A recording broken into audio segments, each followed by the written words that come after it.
I can't tell you guys how long I've been waiting for this. Not this specific plot per se, but for the Friendship Journal to just even be acknowledged again.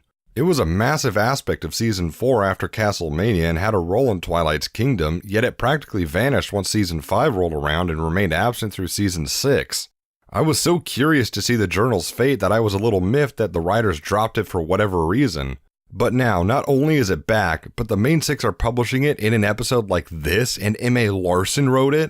I may have just gotten back from BronyCon, but let's fire up the engines. This is Fame and Misfortune.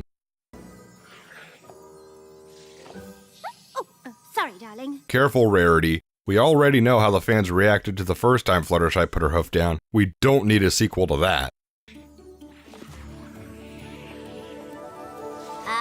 Here it is. Holy crap, an old book that was found by someone other than Spike. Why, I'm creating a gown, darling. Oh my god. DC should replace Jared Leto with Rarity. In all seriousness though, this is one of the most self-aware things I have ever seen in my life. I would say it's meta, but since literally everyone else has used that word to describe Fame and Misfortune, I'll go with brilliant. In episodes such as this one that addresses not just criticisms of the show, but even its critics, is one of the easiest things to screw up. We all know of a certain show that has already done this numerous times, but right here, right now, Fame and Misfortune got it right. Instead of using the episode as a means to bash critics and call them immature or ridicule them, the writers cleverly utilized the story as a gentle reminder to the Brony community, analysts to be more precise, that it's fine to review the episodes and express their opinion, but just don't take it too seriously, and remember that the lessons are the main point of each episode. You can have your different opinions, and some episodes may have more of an impact that others simply don't, like how some characters preferred certain journal entries over others. Fluttershy is just so painfully shy, it's hard to relate. I mean, come on. I whipped out all the Twilight Sparkle lessons because they were getting in the way of the good ones.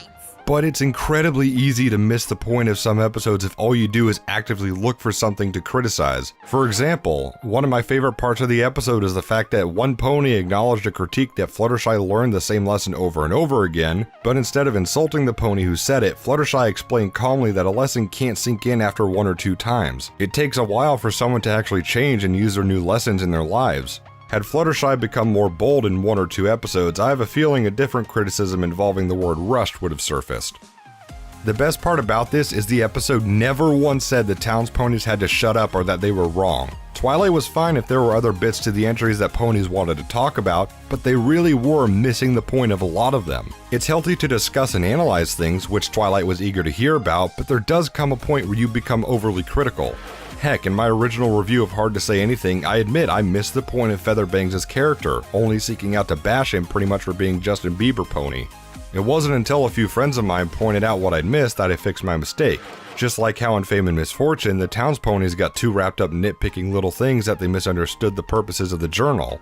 And I loved how it boiled over to a point where the main six burst out into song as a last-ditch effort to get through to the readers of the journals, especially how the song was a message saying they aren't perfect and that they never once tried to claim to be perfect. That if they were flawless and perfect, there'd be nothing special or interesting about them. Sure, maybe Rarity was a bit overdramatic, maybe AJ was a little too honest at some point, it did take Fluttershy numerous episodes to become more assertive, etc, etc. But guess what? We still tuned in to see what would happen next. Would this finally be the time their lessons would sink in? I guarantee if they changed after 1 episode, things would have gotten boring pretty damn quick.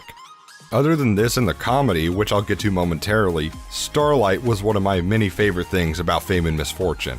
The support she had for Twilight and her friends when things with the journal were plummeting was simply astounding. I loved how she was the one who tried to keep a level head about this while the main six were losing their minds, and how she wasn't taking any of the crap from the ponies that were cornering Fluttershy and selfishly demanding answers. Of course, then they hypocritically did a 180 when Fluttershy did assert herself, but that's beside the point. Starlight just keeps getting better and better with each appearance, which is further evidenced by how she brought in those 2 fillies at the end of the episode to show Twilight and her friends that their efforts with the journals were not in vain, and there were ponies that were soaking in the lessons. It just turned out to be the kids while the adults were bickering, shouting, and nitpicking. I see this as a message or a reminder to the fandom that while it's great that we're fans of the show and that discussing is something we love, the main purpose of the show is for the kids to learn about friendship and how to solve problems with their friends. As for the comedy, I think Fame and Misfortune just kicked Parental Guidance's flank for funniest Season 7 episode. It goes without saying that Rarity's psychotic breakdown halfway through will probably be one of the most memorable images this season. But hey, the payoff with her wearing her emotions as she claimed was great too.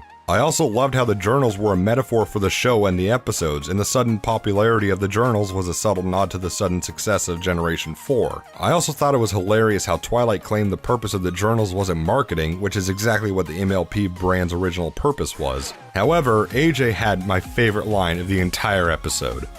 I'm popular, Twilight. I'm popular and I don't like it one bit. Look, I could go on, but then this review would probably be 10 more minutes of me just praising the comedy. I'm just gonna wrap up this review by saying this. Fame and Misfortune could have gone south very easily. But in my opinion, this episode got it right. The jokes were hilarious. The writers beautifully used the self-awareness to their advantage and a gentle reminder to critics of the show, don't take it too seriously.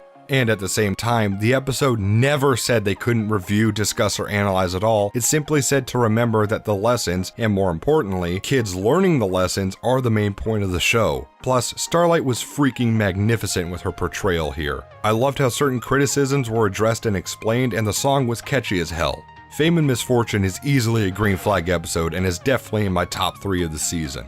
But what did you think of Fame and Misfortune? Post your comments down below and thank you for watching. I'm Mr. Left Turn. I'll see you when I get back from the track.